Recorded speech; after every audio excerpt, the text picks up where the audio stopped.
गांधी तो जेल जाते हुए दिखाई पड़ रहे हैं। अब सवाल यह है कि उनकी सुरक्षा का कहाँ होगा, जेल उनके लिए कहाँ जाएंगे, किस जेल में जाएंगे, सूरत में जाएंगे, उत्तर प्रदेश में जाएंगे, असम में जाएंगे, दिल्ली के तिहाड़ जाएंगे, जम्मू कश्मीर चले जाएंगे, पूरे देश में आखिर आखिर आखिर उनको सुरक्षित रखने का क्या रास्ता आप देख रही है भाषा सिंह जी? बहुत बहुत शुक्रिया। और देखिए, मुझे सवाल सिर्फ राहुल गांधी के जेल जाने का नहीं है, सवाल उससे बड़ा है कि लोकतंत्र कहाँ रहेगा, वो जेल में रहेगा, जेल के बाहर रहेगा, क्योंकि अभी जो हमला है वो सीधा सीधा हमला भारतीय लोकतंत्र के तमाम खंभों पर है। और निश्चित तौर पे उसमें बहुत बड़े चेहरे के तौर पर सीधे सीधे मोदी और अडानी की जो पूरी राजनीति है उससे टकराते हुए, सब कुछ करते हुए राहुल गांधी दिखाई दे रहे हैं।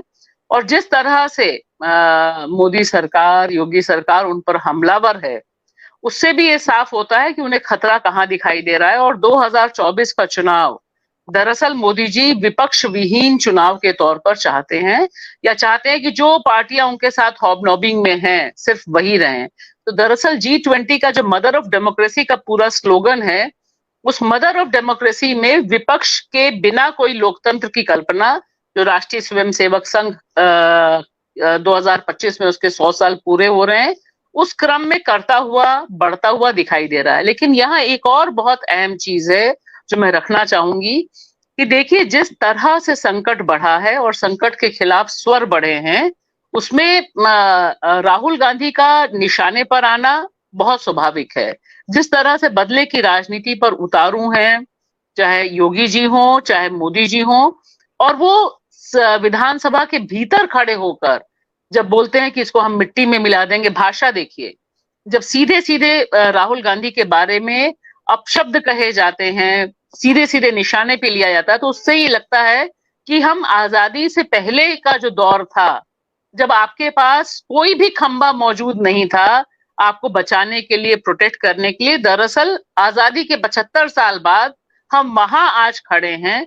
और वहां जो लोग खड़े हैं उनको जेल के भीतर डालेंगे, जेल के बाहर डालेंगे, और पूरी कोशिश रहेगी कि वो कहीं से भी कोई एक और आवाज, क्योंकि इस समय देखिए वो मदान हाथी जैसा ऑपरेट कर रहे हैं, उनको लग रहा है कि वह राजा है, वो वाकई विश्वास करने लग गए। उनकी बॉडी लैंग्वेज आप देखिए, नई संसद में गए तब की आप उनकी पूरी फोटो प्रोफाइल देखिए, उसके बाद वो जंगल सफारी में जाते हैं, वहां पे सफारी में उनके अलावा कोई शेर नहीं है, सिर्फ वही है, वही फोटो शूट हो रहा है।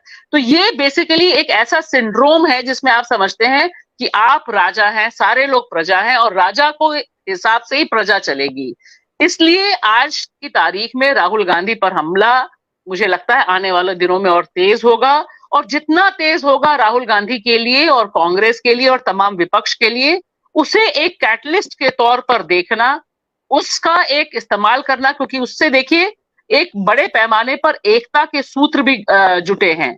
आम आदमी पार्टी से लेकर तेलंगाना के केसीआर तक, जो लोग पहले साथ नहीं आने को तैयार थे, अब उन्हें लग रहा है कि नहीं आएंगे तो जिंदा नहीं रहेंगे। उधर उनकी बेटी पर है, यहाँ दिल्ली के दो मंत्री जेल में हैं। लिहाजा मुझे लगता है कि ये एक जो चीज है, जितना हमला तेज है, और वो हमला पूरा वेंडेटा के साथ है। और आज की तारीख में मैं आपके मन से कहूंगी कि इस वेंडेटा को, इस बदले की राजनीति को, लोकतंत्र के जितने मौजूदा खंबे हैं हमारे पास, जिसमें मैं न्यायपालिका को भी शामिल कर रही हूं, उससे कोई बड़े पैमाने पर राहत की आसार नहीं दिखाई देते। मीडिया उनके साथ है, बाकी जितने खेमे हैं उनके साथ है। इसमें बहुत जरूरी है कांग्रेस सहित तमाम दलों के लिए कि वह जनता के भीतर जाकर बात करें, प्रचार प्रसार करें।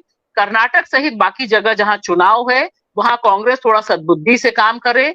आपस की जो इंटरनल फाइट है, गहलोत और सचिन पायलट की जो फाइट है, जहां पे अभी भी खुद कांग्रेसी नेताओं को, जिन्होंने उम्र गुजार दी है, अपनी सीट के अलावा लोकतंत्र की चिंता नहीं है, उन्हें राहुल गांधी की चिंता नहीं है, उन्हें अपनी अपनी चिंता हो रही है। और सब ये दिखाने की कोशिश कर रहे हैं कि बस हम चुटकी में दिल्ली पहुंच जाते हैं, हमारा राहुल गांधी और प्रियंका गांधी से सीधा संपर्क है, इसलिए हम बच जाएंगे। तो ये सारे जो एक कांग्रेस के भीतर का सिंड्रोम और पुरानी बीमारी है, उससे अगर कांग्रेस निजात नहीं पाती है, तब वो क्या लड़ेगी? उसके लिए लड़ना बहुत मुश्किल हो जाएगा। तो मुझे लगता है कि इस समय बहुत जरूरी है कि राहुल गांधी जो लड़ाई लड़ रहे हैं, जो सवाल उठा रहे हैं, क्योंकि सवाल बहुत बुनियादी वो सवाल उठा रहे हैं। सूरत की भी जिस तरह से उनकी अपील रद्द की गई, उसके बाद उन्होंने जो कहा वो बहुत अहम है। क्योंकि देखिए वो दिन दो चीजें हुई, नरोड़ा पाटिया वाला मामला भी आया, सारे लोग मतलब कोर्ट ने, अदालत ने मान लिया कि 11 लोग जिंदा नहीं जलाए गए, कोई जलाने वाला नहीं था, सारे लोग बाइज्जत बरी हो गए।